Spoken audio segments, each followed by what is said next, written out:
जय जगन्नाथ दर्शक बंधु आपण मानकु पवित्र देवस्नान पूर्णिमार समस्त शुभेच्छा और अभिनंदन।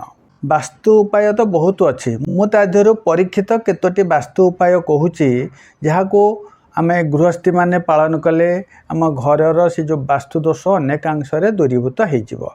प्रथम वास्तु दोष कौन हो? उत्तर दिग हूँ आमर आर्थिक उन्नतिर गोटे सुवर्ण सुजोग सृष्टि करिथाए। एई दिगर 349 डिग्री रु 360 डिग्री यारी भितरे यदि आपण माने गोटे झरणार चित्र टांगती आउ जदि पैसा टिके थाए झरणा कलकल होगी बहुत बा जा कहते फाउंटेन तार ताकू आनिक रखती एवं ताकू इलेक्ट्रिक द्वारा चार्ज करती दिन में किछि समय ताकू जदि चलाती ता द्वारा आमर जो अर्थर आसवा जा सुवर्ण सुजोगटा सृष्टि हुए। मनिषर अर्थ हूँ सबकि आम अनेक समय चेष्टा करते अर्थ आगमन हुए ना एवं मनटा सब बेले दुखरे बुड़ीक रहे। यही चेष्टाटा करूँ ना ता सहित जदि पारे गोटे ग्रीन सीनेरी ताको उत्तर पट ये वाल लगे दिंतु यह बहुत साहाय्य करवा आपणकर अर्थ को आसबार सुजोग दब।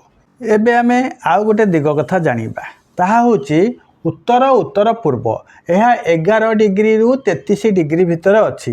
ये डिग्री गुड़ाक जानापी मुझे कंपास बा दिग निर्णय यंत्रर ज्ञान साधारण ज्ञान टिके दरकार पड़ो ताको घर मझीरे थोईकी आम ये दिग टी पाइबा।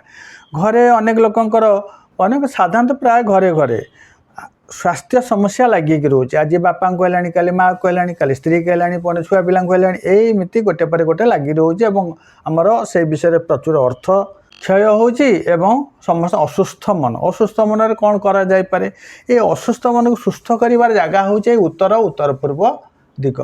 ये दिगरे आम कौन करवा ना ये दिगरे जदि आम देखा कि अनाबना जिनस अच्छे सफा करदे और से पट कांथरे गायत्री मंत्र भी लेखा मिलूचे आनिक स्टिकरटा लगेदबा। मृत्युंजय मंत्र स्टिकर लगेदबा। ओम स्टिकर लगेदबा।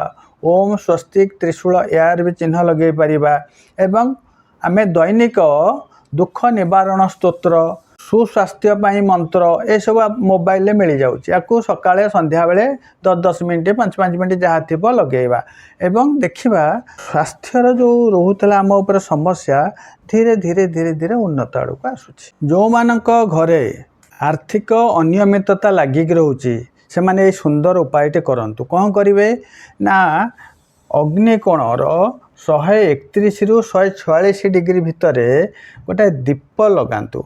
से दीपटी खांटी गुआ घी होता दरकार सबुदिन से दीप लगे पारे। जो मानक टिके आर्थिक स्वच्छलता अच्छी से माने चौमुखी दीप भी लगे पारे। समय है धर स्त्री लोक मैंने सका गाधे पाधे सारिक दीपटे जलैले राति शोवा पर्यंत है जलुवर बुझेदेवे। जो मानकर एते अर्थ नहीं भल खांटी गुआ घी मिलूनी से माने तिल तेल बा राशि तेल बा खसा तेल तक कहती से भी दीप प्रज्वलन करें।